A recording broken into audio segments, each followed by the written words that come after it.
Hey Chris, so I just finished watching your Friendships in Transition video, and it really resonated because it's kind of what I was talking about in therapy today.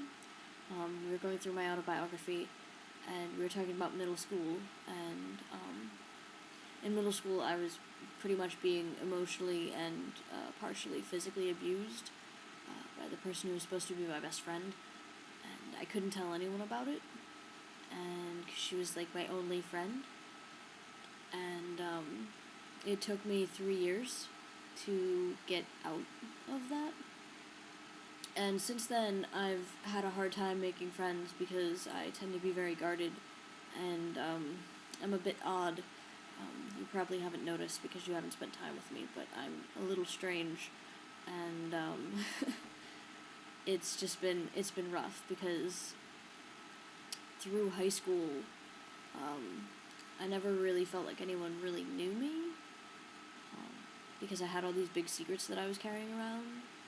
And in college, I didn't really have friends of my own so much as I had friends who were friends of the people that I was dating at the time, while I was overcompensating. And so none of those people were really my friends.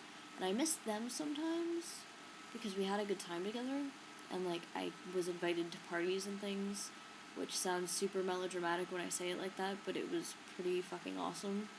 And so I miss them sometimes, but they weren't really good for me either. I ended up becoming a victim in at least one of those situations, if not more, depending on what your classifications are.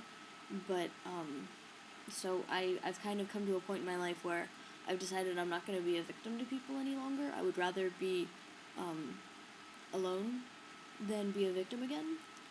I'm really, really tired of having to rebuild my self-esteem after episodes like that, and try and get myself back up to a level where I'm not completely dependent on other people.